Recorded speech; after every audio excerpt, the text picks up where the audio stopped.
Welcome to this deep dive, and we're going to be tackling, I think, a really fascinating subject today, which is Western civilization and its impact on the world. Yeah, it's a huge topic. It is, and you gave us a lot of really interesting sources to delve into. One of them that I found particularly fascinating was Carroll Quigley's Tragedy and Hope, and so we're going to be kind of using that as a jumping-off point to explore some of the big questions about how Western Civ rose to such prominence, how its economic systems evolved, and even how it impacted and sometimes clashed with other cultures along the way. Yeah, I think Quigley's work offers this really unique perspective on the patterns and the forces that have shaped our world. He's got this really interesting argument about how Western civilization has experienced these distinct periods of expansion, and each one seems to be followed by what he calls ages of conflict. Almost like a historical boom and bust cycle, right? It is kind of like that, and he links those periods of expansion to the growth of specific social structures and technological advancements. Yeah. But as these structures mature, they also create internal tensions like economic inequalities or social unrest or competition for resources, and that eventually leads to periods of instability and conflict. So it's not just about conquest and expansion, it's also about the internal dynamics of Western Civ itself. And then he even hints at this possibility of an age of universal empire. What does he mean by that? So Quigley's idea of a universal empire, it's not necessarily about a single all-powerful state ruling the world. It's more about the spread of a dominant culture and way of life, like ideas, technology, economic systems that kind of permeate and influence every corner of the globe. Like the Roman Empire, but on a much grander scale. Yeah, you could think of it like that. And he sees Western civilization, for better or worse, as having been on that trajectory for centuries. Which makes you think about how interconnected the world is now, even more so than in Quigley's time. I mean, look at how quickly ideas and trends spread globally now, thanks to the internet and social media. Oh, absolutely. And that process of diffusion, the spread of ideas and innovations, is something Quigley really highlights as a key characteristic of Western civilization. He talks about how industrialism, or population growth, or even political ideologies originated in Western Europe and then spread outward at often different speeds and with varying impacts on different societies. It's like dropping a pebble in a pond and watching the ripples spread outward, but with much more complex and unpredictable consequences. Exactly. Think about the Industrial Revolution, for example. It began in Britain, but its effects were felt worldwide. Some countries were able to adapt and industrialize quickly while others struggled to catch up. And that uneven development, it created new economic relationships. Power imbalances even fueled conflicts as nations competed for resources and markets. Okay, so we've got this backdrop of expansion, internal conflict, and diffusion. But how did this all play out in terms of economics? I know Quigley goes into these different stages of economic organization. He does. And it's really key to understanding how Western civilization evolved and achieved such economic dominance. He outlines 6 stages, but he focuses particularly on the 4 forms of capitalism: commercial, mercantile, industrial, and financial. What's fascinating is how he sees each stage as containing the seeds of its own transformation, almost like each one is destined to evolve into the next. It reminds me of that quote, "Every revolution ends up eating its own children." That's a rather dramatic way to put it, but it does capture the essence of Quigley's argument. Let's take commercial capitalism, for instance. It thrives on free trade, open markets, the pursuit of profit. But as merchants and traders become more successful, they naturally seek ways to minimize competition and maximize their own gains. That often leads to the creation of monopolies, protectionist policies, a desire for greater control over resources and trade routes. So the very success of commercial capitalism leads to its transformation into something else, mercantile capitalism. Exactly. And as nations become more powerful and accumulate wealth through mercantilism, they invest that wealth in new technologies and industries. That sets the stage for industrial capitalism, driven by mass production, technological innovation, and a growing demand for raw materials and labor. But industrial capitalism also creates its own set of challenges, particularly a huge demand for capital to fuel further growth. And that's where financial capitalism comes in. Precisely. Banks and financial institutions become increasingly powerful as they control the flow of capital needed for industrial expansion. But as financial capitalism matures, it tends to concentrate wealth and power in the hands of a smaller and smaller elite. Quigley uses Germany as a prime example, showing how financial capitalism evolved into monopoly capitalism, where a small group of individuals and institutions exert enormous influence over the entire economy. That concentration of wealth and power certainly rings a bell today, doesn't it? It does. And Quigley argues that this trend toward greater concentration of economic power has been a recurring theme throughout the history of Western civilization. So it's not just about the stages of economic development, but also about the underlying power dynamics that shape those stages. Exactly. And it's a theme that will become even more relevant as we delve into the 20th century and the rise of ideologies like fascism, which sought to further concentrate power in the hands of the state and a select few. Now, speaking of powerful nations, I'm really curious about Britain's journey during this period. From what I've read, they seem to be ahead of the curve for quite a while. What factors contributed to their early dominance? Britain's story is a fascinating one, and Quigley points to a few key elements. First, their island geography provided a natural defense, allowing them to develop a powerful navy and focus on trade rather than constantly defending land borders. That sense of security was a huge advantage. Like they had a built-in moat protecting them. That's a good way to visualize it. And while other European powers were embroiled in land wars, Britain could focus on building a global trading empire. Secondly, they had this unique political structure. The landed oligarchy, which controlled parliament and the courts, provided a surprising level of stability and continuity. So a bit of geographic luck and a well-established elite helped pave the way for their rise. Indeed. And unlike many continental countries, they didn't have a separate powerful bureaucracy, which meant that the landed elite had more direct control over decision-making. That streamlined their ability to adapt to changing economic and political circumstances. It sounds like they were less bogged down by red tape and infighting. Potentially, yes. And then, of course, there's the elephant in the room, the Industrial Revolution. Britain was the first nation to industrialize on a large scale, and that gave them a massive economic advantage. By the early 20th century, they were a global powerhouse, their ships dominating the seas, their investments shaping economies around the world. It's easy to see why some saw them as the leading force of Western civilization at that time. They certainly projected an image of power and influence. But even with all their success, there were cracks beneath the surface. Quigley talks about the rise of big banking and big business, both in Britain and the U.S., and how these concentrated financial interests were able to exert significant influence over governments. Wait, what exactly did he mean by big banking and big business? Those terms sound familiar, but I'm not sure I fully grasped their historical context. It's an important distinction. Big banking referred to the growing power of financial institutions, especially those involved in investment banking and international finance. These institutions were able to amass significant capital and had a vested interest in shaping government policies to favor their involvements in financial dealings. Think of figures like J.P. Morgan in the U.S. or the Rothschild family in Europe. So they were like the venture capitalists and hedge fund managers of their time. That's a good modern-day comparison. And big business referred to the rise of large corporations, often monopolies or near monopolies, that dominated key industries like steel, oil, railroads, and communications. They wielded immense economic power and often used that power to influence government regulations and policies. So even in the most powerful nation, there were these underlying forces at work that could potentially destabilize things. Exactly. And it's a theme we see repeating itself throughout history. The concentration of economic power often leads to social and political instability. So while Britain seemed to be at the pinnacle of its power, the seeds of future challenges were already being sown. Indeed. And those challenges would become even more apparent as we shift our focus to another great power with a very different trajectory, Russia. Russia. That's a whole other story, and I'm really interested to see how their path compares to Britain's. It's a stark contrast. Russia's story in the lead up to the 20th century is one of autocracy, vast westward expansion, and this constant struggle to modernize and catch up with the West. That sounds like a lot to juggle a massive empire, a desire to modernize, and a deeply entrenched autocratic system. It was a complex balancing act, and it created enormous tensions within Russian society. Think about it. They abolished serfdom in 1861, but that created a whole set of new problems. Millions of former serfs were suddenly free, but without land or economic opportunities. It's like they were thrown into the deep end without knowing how to swim. Exactly. And the government was simultaneously trying to industrialize, but they lacked the infrastructure and the skilled workforce to compete with Western powers.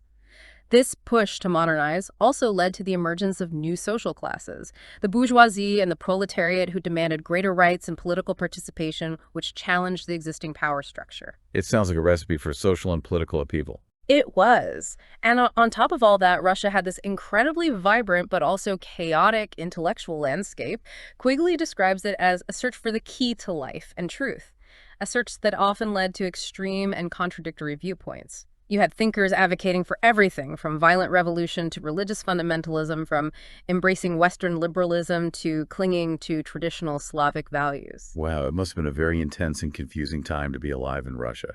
It seems like they were grappling with huge existential questions about their place in the world. They were. And all of these internal pressures were building in the decades leading up to World War I, which, as we know, would change everything. But before we delve into the chaos of the Great War, there's another empire we need to examine, the Ottoman Empire, which was facing its own set of challenges. The Ottoman Empire, a once mighty power, now struggling to hold on to its vast territories. I'm guessing they were also feeling the pressures of modernization and the encroachment of Western powers.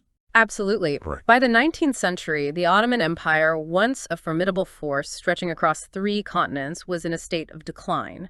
They had lost significant territories to European powers and were struggling to maintain control over their remaining provinces. So they were kind of like the sick man of Europe, as the saying goes. That's the phrase often used, yes. And one of the key issues they faced was what was called the Near East question, this complex geopolitical tug-of-war over who would control the crumbling Ottoman Empire and its strategically important territories. I'm guessing this Near East question involved a lot more than just geography. What were the underlying factors driving this competition for control? It was a tangled web of competing interests. You had the European powers, Britain, France, Russia, Austria, Hungary, all vying for influence and control. They saw the Ottoman Empire's weakness as an opportunity to expand their own empires and secure access to vital trade routes and resources. So it was a classic case of powerful nations trying to carve up a weaker one for their own gain. Sadly, yes. But it wasn't just about raw power and territory. There were also religious and cultural dimensions to the Near East question. Russia, for example, saw itself as the protector of Orthodox Christians living within the Ottoman Empire. They used this as a pretext to intervene in Ottoman affairs and expand their influence in the Balkans. So it wasn't just about grabbing land, it was also about exploiting religious and cultural differences to further their own geopolitical goals. Precisely. And this manipulation of religious and cultural identities would have long-lasting consequences for the region, contributing to conflicts and tensions that persist even to this day.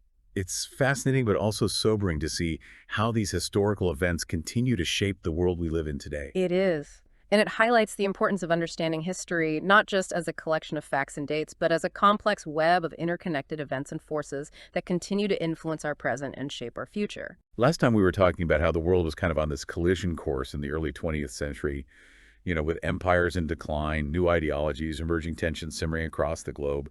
It felt like the ground was about to give way.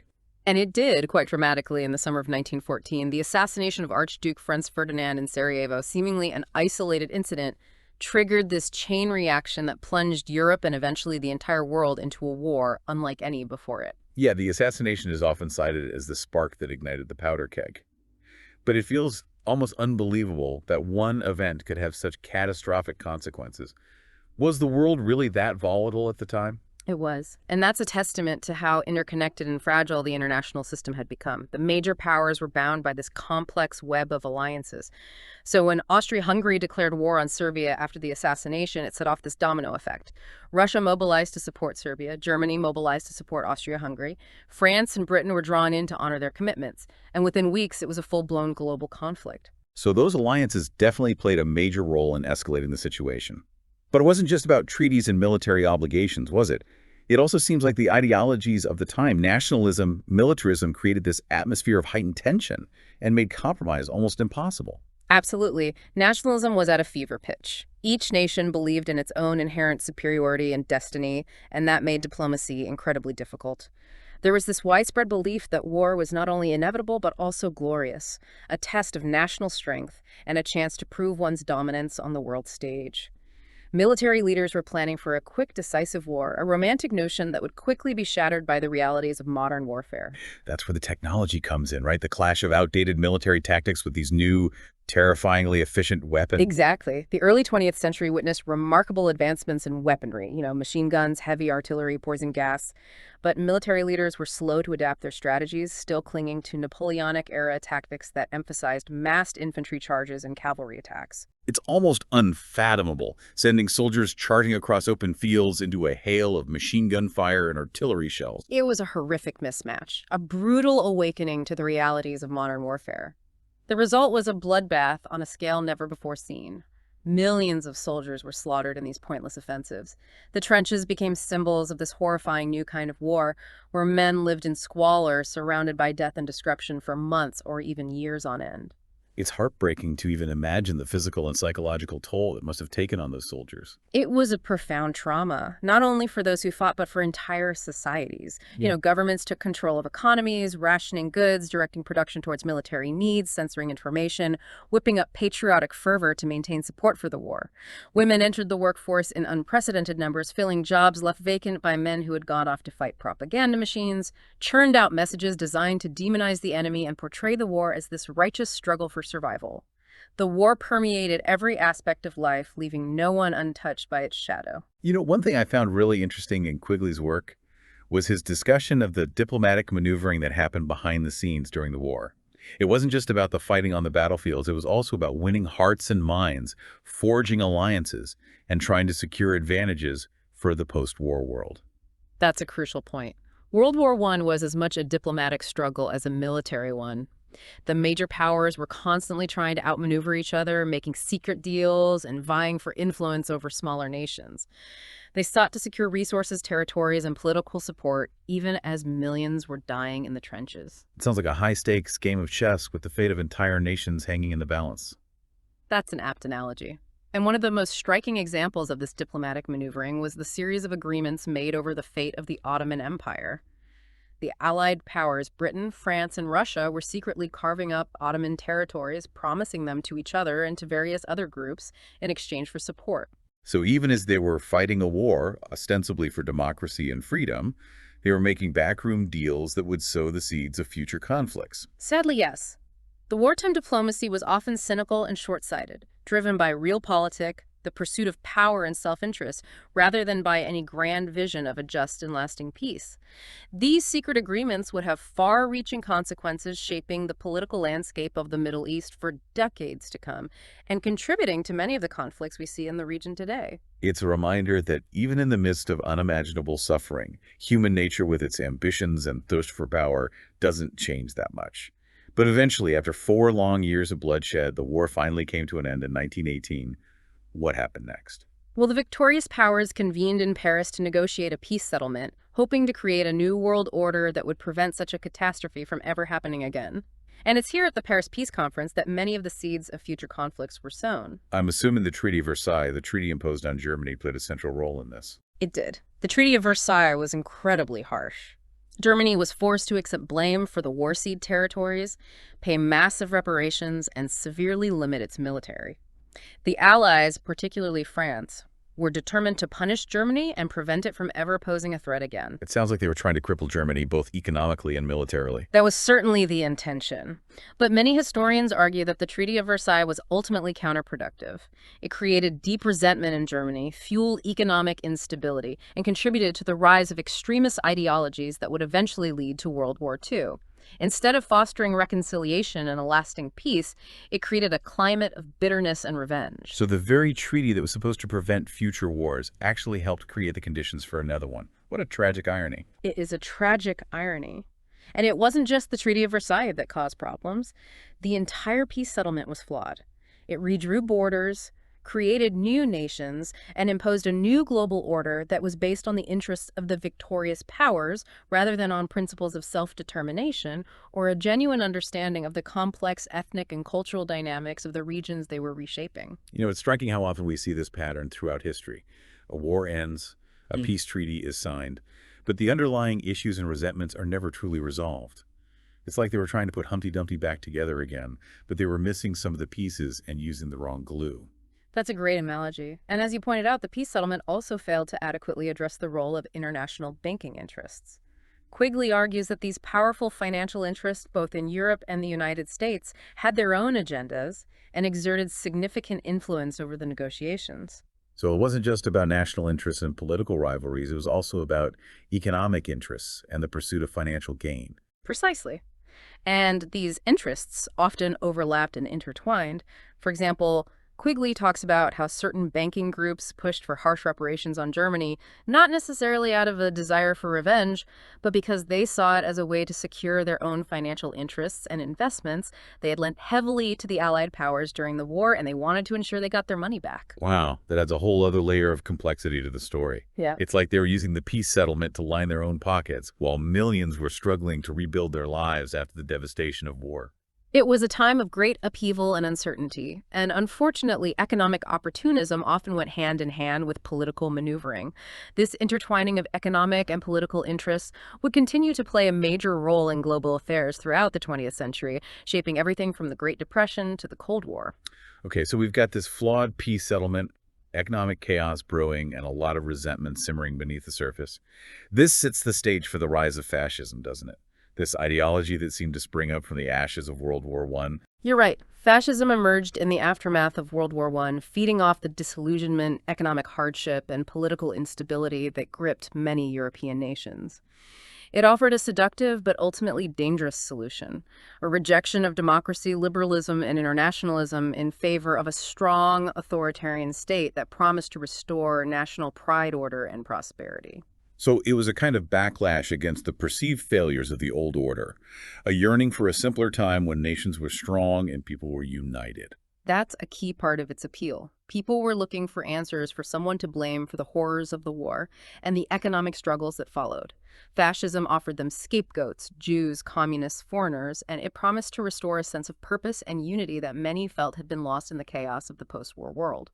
It appealed to those who felt disenfranchised and forgotten, who longed for a return to greatness, and who were willing to surrender their individual liberties in exchange for the promise of security and national revival.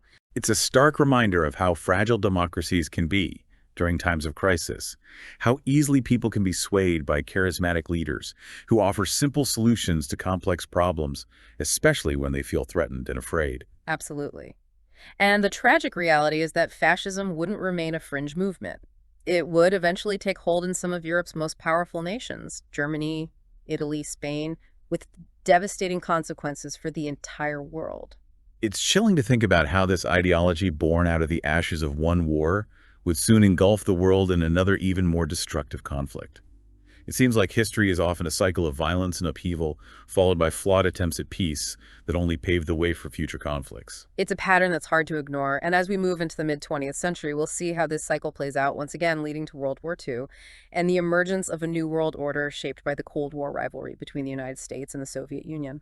It's a lot to process, the sheer scale of the destruction, the complex interplay of political and economic forces, the rise and fall of ideologies, and the human cost of it all. It is. But by examining these historical events, the triumphs and the tragedies, we can gain a deeper understanding of how we got to where we are today. And perhaps we can learn from the mistakes of the past and chart a course toward a more peaceful and just future. We left off last time with the world kind of teetering on the edge of another global conflict as the shadow of fascism loomed large over Europe. The 1930s, it felt like this period of mounting tension and broken promises and ultimately the failure of diplomacy to prevent another devastating war. It was a time of immense uncertainty and anxiety. The wounds of World War I were still fresh. The global economy was in turmoil.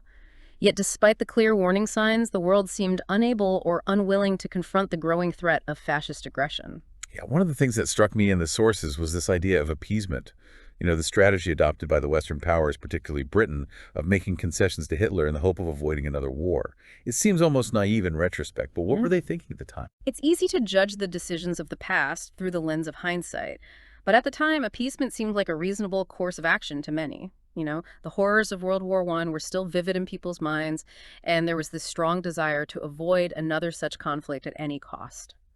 There was also a belief that some of Germany's grievances were legitimate, that the Treaty of Versailles had been too harsh, and that perhaps by addressing some of these issues, they could appease Hitler and prevent further aggression. But as we know, that strategy backfired spectacularly.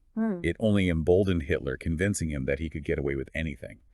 It also gave him valuable time to rearm and rebuild Germany's military, violating the terms of the Treaty of Versailles with impunity.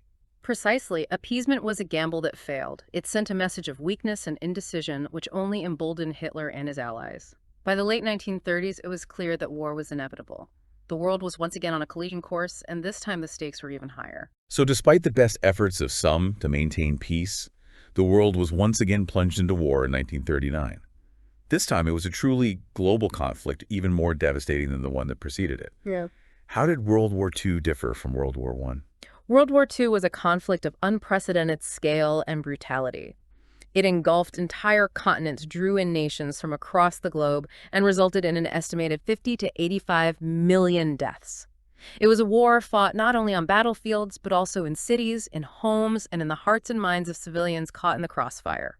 New technologies played a decisive role: tanks, airplanes, submarines, and eventually the atomic bomb, transforming the nature of warfare and ushering in a new era of mass destruction. I was particularly struck by Quigley's account of how outdated military thinking, particularly on the part of the Allies, contributed to some of their early defeats.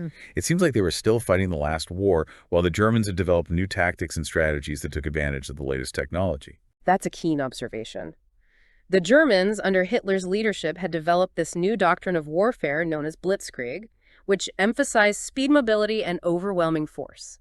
It relied on close coordination between tanks, aircraft, and infantry, and it proved incredibly effective in the early stages of the war, allowing Germany to conquer vast swaths of territory in a very short amount of time. So it was a combination of technological superiority and innovative tactics that gave the Germans the upper hand. That was certainly a major factor, but it's also important to remember that the Allies were initially divided and unprepared for war. France, still traumatized by the losses of World War I, was hesitant to confront Germany directly, while Britain was focused on defending its own vast empire.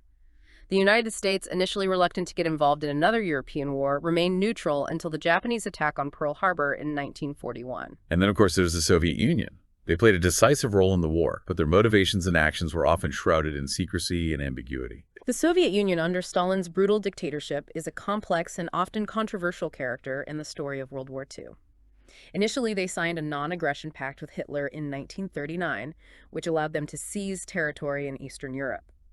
But when Hitler broke that pact and invaded the Soviet Union in 1941, they joined the Allied cause, and their massive army played a crucial role in defeating Germany on the Eastern Front. It's almost mind-boggling that the Western powers were forced to team up with a dictator like Stalin to defeat another dictator like Hitler.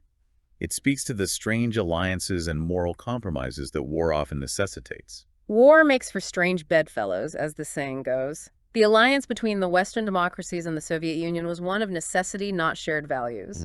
And as we'll see, that alliance would be short-lived, quickly unraveling after the war's end, as the ideological divide between communism and capitalism deepened, ushering in the era of the Cold War. The Cold War, another global conflict, but this time fought not on traditional battlefields, but through proxy wars, espionage, and a terrifying arms race that threatened to annihilate humanity. It was a clash of ideologies, a struggle for global dominance between two superpowers, the United States and the Soviet Union, each with its own vision of the future.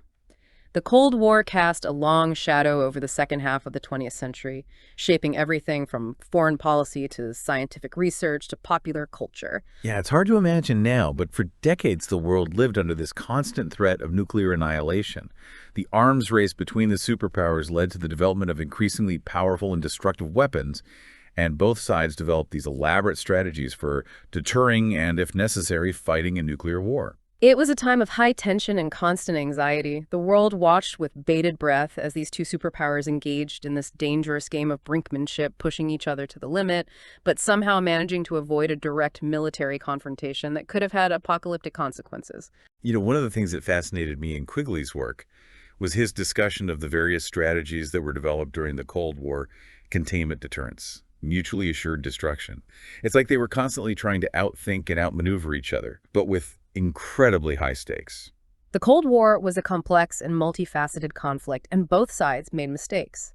There were miscalculations, close calls, and proxy wars that often had unintended and tragic consequences. But somehow, through a combination of diplomacy, deterrence, and perhaps a bit of luck, they managed to avoid a nuclear holocaust. It's a testament to the power of diplomacy, even when dealing with adversaries who hold fundamentally different worldviews. The Cold War eventually ended with the collapse of the Soviet Union in 1991. Does that mark the end of Western civilization's dominance? The end of the Cold War marked a turning point in history, no doubt, but it's too simplistic to say it signaled the end of Western influence. In many ways, Western ideas, democracy, capitalism, individual liberty, have continued to spread and influence global affairs. The internet, a product of Western innovation, has connected the world in ways never before imagined, disseminating information and ideas across borders and cultures. But we're also seeing the rise of new powers, China, India, Brazil, that are challenging the traditional Western-dominated order. It feels like we're entering a new era of multipolarity, with power diffused among a wider range of actors. That's an astute observation. The 21st century is a world in flux, a world where the old certainties are being challenged and new power dynamics are emerging. And this new world order is grappling with a whole host of complex challenges: climate change, global inequality, technological disruption, pandemics, political polarization. How these challenges are addressed will shape the future not only of Western civilization, but of humanity as a whole. Wow, it's a lot to think about. This deep dive has taken us on this whirlwind journey through history, from the ancient roots of Western civilization to the tumultuous 20th century and beyond. And it leaves me with a lot of questions. What are the potential challenges and opportunities facing Western civilization in this new century? Can it adapt and evolve to meet the demands of a rapidly changing world? Or will it cling to outdated ideas and structures that are no longer relevant? Those are the big questions, aren't they? The Yeah. ones that historians and thinkers will be grappling with for generations to come. We've explored the rise and fall of empires, the clash of ideologies, the transformative power of technology, and the enduring impact of human choices on the course of history. But one thing is clear: history is never truly over. It's an ongoing process, and we are all active participants in shaping the next chapter. I think that's a great note to end on. The deep dive continues for all of us. Thanks for joining us on this incredible journey through time.